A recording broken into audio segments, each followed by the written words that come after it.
विनिमय की एक रजिस्ट्री है या दो रजिस्ट्री? क्या सुप्रीम कोर्ट करवाएगी भारत जारौली के धोखाधड़ी के कारनामों की सीबीआई जांच? ये एक रजिस्ट्री है जिसमें 1,16,76,000 रुपये और 71,33,000 रुपये के बारे में बताया जा रहा है।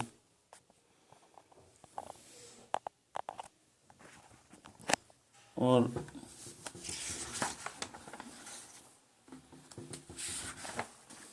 ये दूसरी रजिस्ट्री है,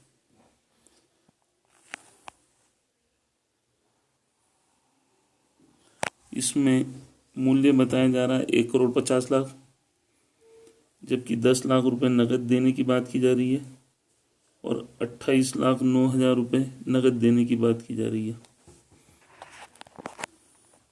ये दो रजिस्ट्रियां हैं, दो रजिस्ट्रियों के कागज हैं। एक में गवाह संवर जारौली की हस्ताक्षरी नहीं है और दूसरी जो रजिस्ट्री है उसमें गवाह संवर जारौली की रजिस्ट्री में हस्ताक्षर है। और ये स्टाम्प शुल्क चुकाया गया है, इसका 9,40,450 रुपये ये स्टाम्प ड्यूटी चुकाई गई है इस विनिमय की। और कुल कितने करोड़ का विनिमय है ये देख लीजिए।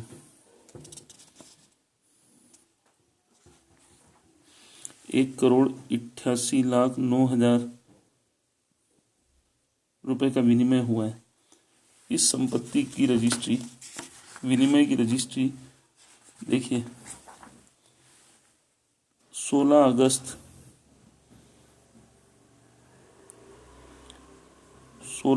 2013 को की गई है।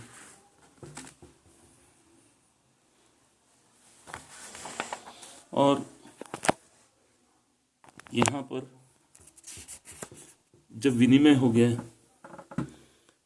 विनिमय हो चुका है, उसके बाद जो अनुज्ञाएं ली गई हैं, देखिए नगर तथा ग्राम निवेश से अनुज्ञा ली गई है इस जमीन की,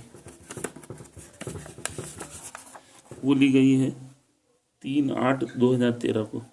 इस अनुज्ञा लेने के बाद उप संचालक नगर तथा ग्राम निवेश से अनुज्ञा लेने के बाद विनिमय की रजिस्ट्री हुई है।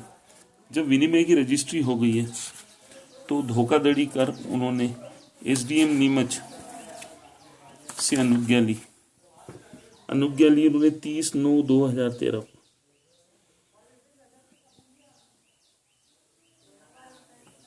जबकि अनुज्ञा के समय यहाँ पर क्लियर बताया गया है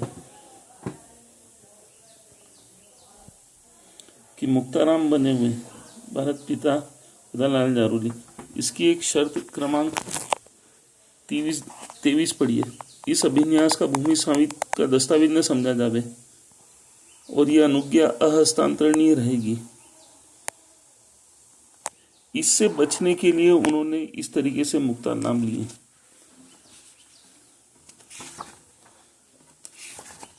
और ये इनका भारत नगर,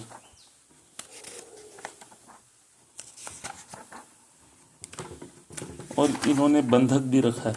देखिए ये बंधक पत्र है इस भारत नगर का। इसमें मुख्य नगर पालिका अधिकारी के हस्ताक्षर ही नहीं है एग्रीमेंट में।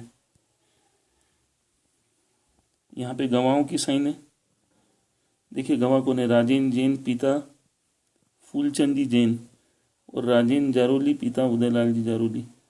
जबकि बंधक पत्र में नगर पालिका अधिकारी जो हैं सीएमओ, उनके हस्ताक्षर ही नहीं है।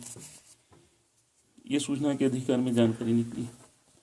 ठीक इसी प्रकार उन्होंने डॉक्टर रमेश दत्त के साथ भी धोखाधड़ी करी। देखिए ये यहाँ पर कल्याण का नाम ही चेंज कर दिया, कल्याण पिता जगन्नाथ धाकड़, और मुक्ताराम है उदयलाल जारौली, भारत पिता उदयलाल जारौली, और ये नगर निगम ने, नगर पालिका नीमच ने 12/1/2014 को अनुमति दी है इस पर। ये देखिए, रमेश दत्त के साथ भी ये स्थिति उसने कर रखी है। जब उसने जमीन खरीद ली है, जब जमीन खरीद ली है तो अनुज्ञा स्वतः निरस्त हो जाती है। और ये मुक्ताराम ले रखा है जमीन लेने के बाद। और देखिए, ये अनुमति, निर्माण अनुमति डॉक्टर दत्त प्लाजा की, जबकि वो जमीन खरीद चुके हैं।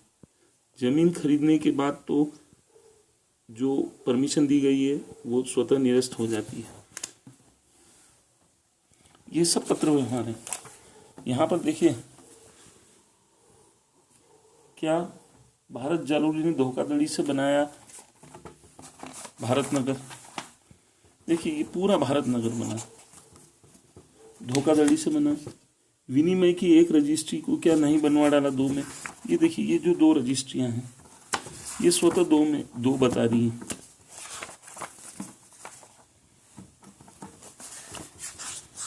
ये 2 देखिए, ये एक और ये दूसरी, दोनों अलग अलग अमाउंट से। विनिमय के पश्चात भारत जारोली ने लिया मुक्ताराम आम, बंधक पत्र भी लिया और मुक्ताराम आम भी लिया। और देखिए, ये सब उनकी द्वारा ली गई अनुमतियां। क्या भारत जारोली ने लक्ष्मी नारायण की भूमि तो नहीं कर डाली विक्रय। क्या भारत जारोली को कल्याण ने लक्ष्मी नारायण के हिस्से की भी तो नहीं कर डाली जमीन का विनिमय। भारत जारोली ने विनिमय में कल्याण को कीर्ति नगर में 7 भवन और उदय विहार कॉलोनी में 4 भूखंडों का दिया था विनिमय। देखिए, इस विनिमय पत्र को देखिए, इस विनिमय पत्र में उन लोग खुलासा कर रहे हैं कि कौन कौन सी जमीन दी जाएंगी।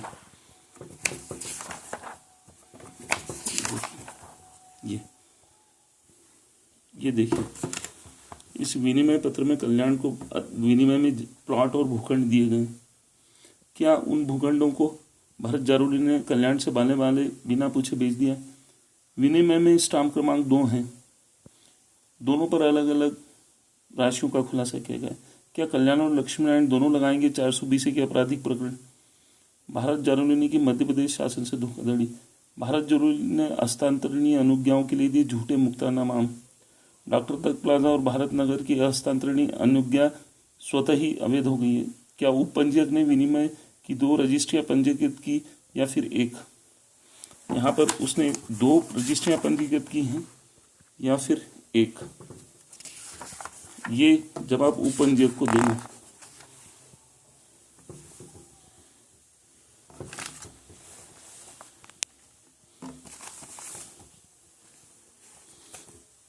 भारत जारोली के समर्थन में उप संचालक नगर तथा ग्राम निवेश नीमच, एसडीएम नीमच, नगर पालिका परिषद का जो मुख्य सीएमओ है वो तथा साथ ही साथ उप पंजीयक भी जुड़े हुए हैं इस धोखाधड़ी में। यहाँ एक और विचारणीय प्रश्न है, मध्य प्रदेश उच्च न्यायालय ने भी सिविल रिवीजन जो CR 143/2014 में निर्णय पारित किया, उसमें भी इस बात का संज्ञान नहीं लिया गया कि यहाँ पर 2 रजिस्ट्रियां हुई। तो क्या सुप्रीम कोर्ट करवाएगा भारत जारोली के कारनामों, धोखाधड़ी के कारनामों की CBI जांच।